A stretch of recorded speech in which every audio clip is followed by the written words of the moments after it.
faut du café et du courage là. Parce qu'on va pas se mytho, j'ai un petit peu craqué mon slip au niveau de ma pile à lire de l'été. Pour 2 mois surtout, sachant qu'il va y avoir un petit déménagement. Enfin, voilà, des petites choses qui font qu'on n'aura pas trop le temps. Pas pas trop. C'est pas très français, mais bref, vous avez compris. Parce que on a tout ça. Enfin, j'ai mis tout ça. Tout ça. Et tout ça. Donc voilà, je pense que je me suis mis un petit peu trop belle pour ça, mais c'est pas grave. Écoutez, on va commencer tout de suite. Bienvenue, bonjour, bienvenue. Aujourd'hui, on se retrouve dans une nouvelle vidéo. Hein. On se retrouve pour ma pile à lire de l'été. C'est une pile de la montre. J'ai essayé de caser tout ce que j'ai pu. Et voilà, ça va pas le faire, mais c'est pas grave.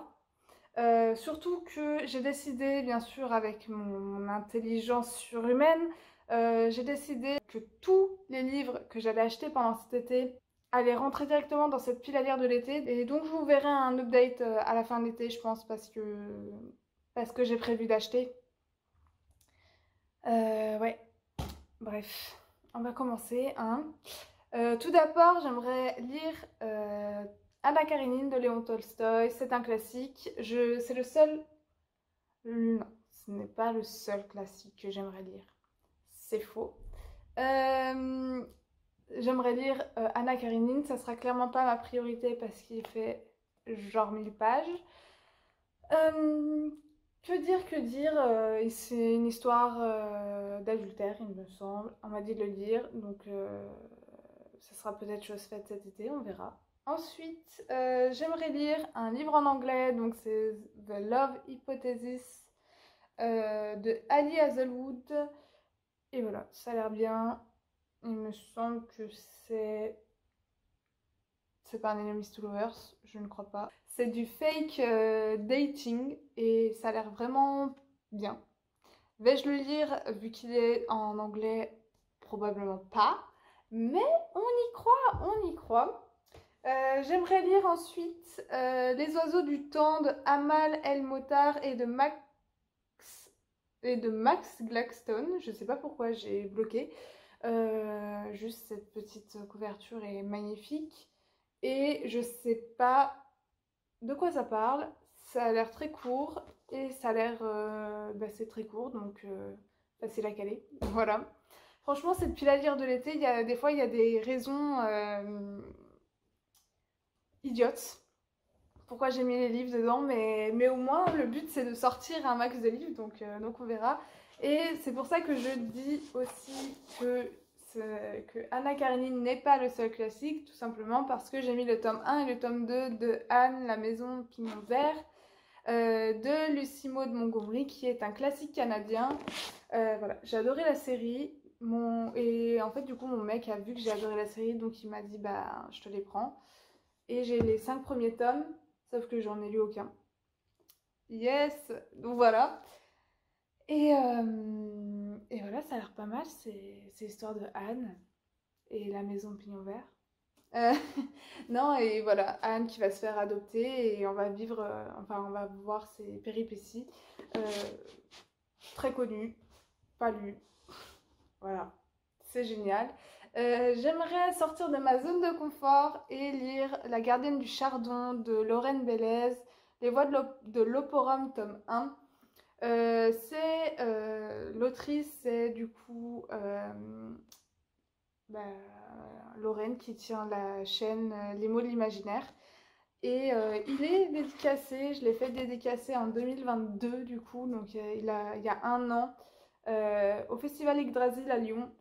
Et j'ai toujours pas lu. Il faut que je le sorte parce qu'en plus c'est du steampunk et voilà, j'ai jamais lu de steampunk donc voilà.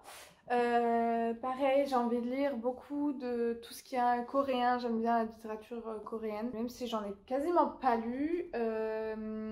Pachinko de Min Jin Lee, je l'ai vu sur la chaîne de Mrs. Bookiermond. Et voilà, depuis un an, il est dans ma pile à lire et j'ai du mal à le sortir parce qu'en fait, il est énorme. Il est immense et je trouve que c'est pas pratique pour lire, ça casse le poignet, bref. C'est vraiment par rapport au format et pas par rapport à l'histoire parce que j'adore, en fait j'adore l'époque quand ça se passe dans les années 1800 et surtout dans le début des années 1900. Donc ça se passe sous l'occupation japonaise et il me semble que il va y avoir des traumas sur plusieurs générations. Bref, voilà. J'ai mis aussi des suites de sagas, donc j'ai mis le tome 3 de La Passe Miroir, La Mémoire de Babel, j'ai adoré le tome 2. J'ai le tome 4 dans ma pile à lire. Je sais pas pourquoi je les lis très lentement. Mais voilà, j'ai lu le tome 2 il y a quoi? Il y a un an. Un peu moins non, il y a un an je pense. Et voilà, j'ai adoré le tome 2. Il faut que je lise le tome 3. Que dire de plus? Il faut que je continue mes sagas. Donc voilà, c'est dans la pile à lire de l'été. Alors là, est-ce qu'on le classe dans la littérature asiatique ou est-ce qu'on le classe dans la littérature américaine? Parce que c'est une autrice américaine d'origine chinoise et ça se passe en Chine et ça reprend un conte ou une légende chinoise, donc le pavillon pivoine et voilà, ça a l'air bien mais je sais pas dans quel truc je dois le classer. Dites-moi si vous avez lu du Lisacie. Ça se passe en Chine au XVIIe siècle, c'est une histoire d'amour et voilà. Et voilà, j'ai rien d'autre à dire de plus, je ne sais pas plus, je n'en sais pas plus que vous. Ça, c'est à cause de Margot Liseuse. Fanny Flagg, beignet de tomate verte. Je l'ai acheté en occasion, c'est pour ça qu'il a l'air tout défoncé, tout pourri. Mais voilà, elle m'a donné trop envie avec son live que j'ai vu. D'ailleurs, ils ont spoilé, mais je me rappelle même plus de ce qu'ils ont spoilé. Honnêtement, je me rappelle plus de ce qu'ils ont dit, donc voilà. Et je l'ai mis dans ma pile à lire parce qu'il y a tomate verte, tomate été, voilà, pile à lire de l'été. Voilà. C'est aussi simple que ça et il me semble que c'est une dame qui va rencontrer une vieille dame et la vieille dame va lui raconter ses souvenirs à Whistle Stop. Et ça a l'air feel good donc voilà. Ensuite, un long dimanche de fiançailles de Sébastien Japrisot. Ma mère est en train de le lire. Elle m'a donné envie de le lire. Il est dans ma pile de l'été. Et je vais sûrement pas le lire, mais c'est pas grave. Voilà. À cause de ma maman. Il y a rien d'autre à dire. Je sais même pas de quoi ça parle. Ça m'a juste donné envie. Donc voilà, je l'avais trouvé à Emmaüs pendant qu'elle le lisait. J'aimerais lire Fille de la mer de Marilyn Bracht aux éditions Pocket. Je sais pas si pareil si c'est de la littérature, c'est considéré comme de la littérature asiatique ou pas parce que il me semble que c'est pareil, Marilyn Bracht est américaine d'origine coréenne, donc il n'y a pas un truc américaine d'origine sud-coréenne. Ça se passe pareil sous l'occupation japonaise dans les années 30 comme Pachinko, sauf que là on va avoir Anna qui va prendre la place de sa sœur parce qu'elle va être kidnappée il me semble et elle va devenir femme de joie et ça va dénoncer il me semble que ça dénonce un côté un peu sombre de l'occupation japonaise en Corée. Voilà. Il me semble que c'est ça, j'espère que je dis pas de bêtises. Ensuite, je suis sortie de ma zone de confort puisque j'ai mis Le chuchoteur de Donato Carisi. Donc c'est un policier, je ne lis jamais de policier, j'ai quasiment jamais de thriller, vraiment tout ce qui est un peu gore, truc comme ça, vraiment noir. J'en lis jamais parce que je supporte pas trop les scènes voilà, un petit peu gore. Là, il me semble que c'est une enquêtrice, enfin des enquêteurs qui vont enquêter sur la disparition de gamines. Et on va retrouver 5 bras qui appartiennent donc à ces filles qui ont disparu, sauf qu'on va en trouver un 6e. Donc voilà. Là, tout est la question, à qui appartient le bras et surtout, faut qu'on chope le tueur et qui est le tueur, bref. Tout ça, voilà. C'est un thriller, c'est un policier. Et franchement, ça me fait envie, mais c'est vrai que j'ai du mal à lire ça. J'ai moins de mal à regarder des policiers qu'à lire. Je sais pas, parce que je dois être trop dans l'enquête. Je sais pas. Ensuite, j'aimerais lire du coup Petit manuel de résistance contemporaine de Cyril Dion. C'est tout petit, on me l'a offert, il est arrivé en juin. Et donc tous mes livres qui sont arrivés en juin, je les ai mis dans ma pile à lire de l'été parce que je veux que enfin, j'ai pas envie de les retrouver en fait en été 2024. Voilà, ça parle du changement climatique. C'est un essai, ça a l'air bien. J'aimerais lire de Neil Gaiman, The Graveyard Book. Ça parle de Owen qui va réussir à échapper à un tueur en série qui va tuer toute sa famille. Et Owen est un bébé en fait, voilà. Il s'est juste rampé sur ses genoux et du coup il a réussi à s'échapper. Il va être recueilli par des fantômes dans un cimetière et la question qui se pose c'est comment s'occuper d'un bébé quand on est un fantôme. Voilà. Ça a l'air vraiment trop bien. Ça a l'air vraiment trop bien. Ensuite, j'aimerais lire Don't Stop the Music, pareil, ça c'est arrivé en juin. C'est un young adulte, ça va être une histoire d'amour et ça va être autour de la musique parce que lui est connu, elle était sa meilleure amie, il va devoir vivre avec elle et bref, elle va avoir besoin de lui pour postuler à la Juilliard School, donc il me semble que c'est tout ce qui est université pour la musique, enfin c'est une grande école aux États-Unis pour tout ce qui est musique classique. Je suis pas sûre que ce soit que classique, mais voilà. Ça a l'air vraiment bien, ça young adulte. J'aimerais lire les Hathaway et la saga des Cazale, tome 1. J'aimerais lire le tome 1 des Hathaway. Je les mets ensemble parce qu'en fait c'est un peu le délire à la Bridgerton. Juste ça se passe début des années 1900 et ça se passe plutôt à l'époque des Bridgerton, donc première moitié, voire milieu des années 1800.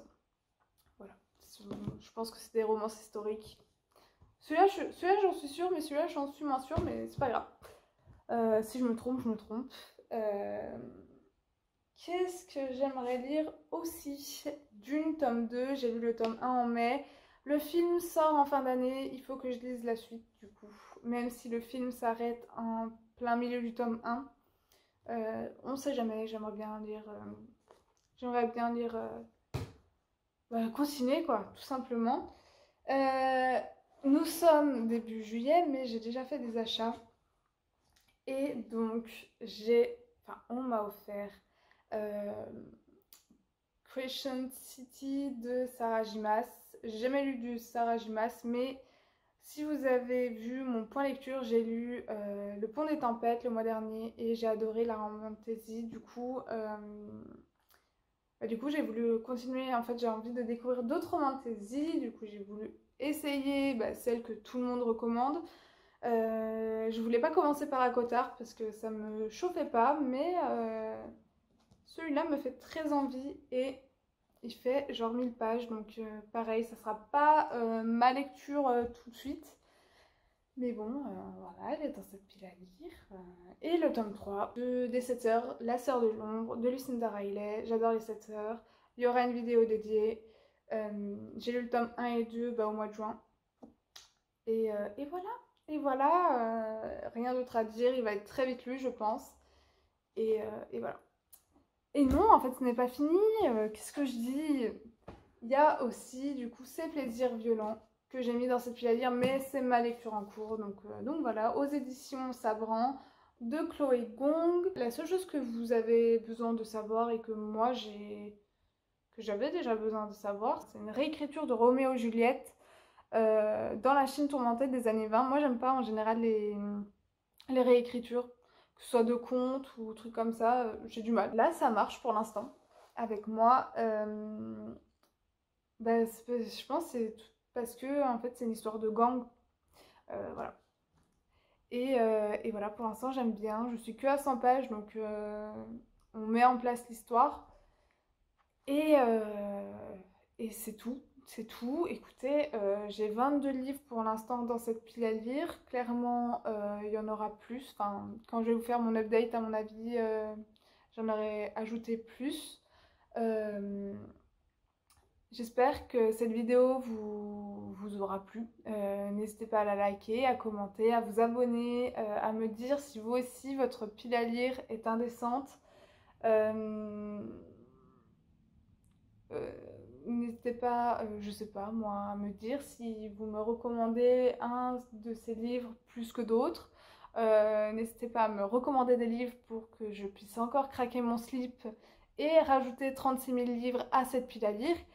Et, euh, et moi, je vous dis à une toute prochaine.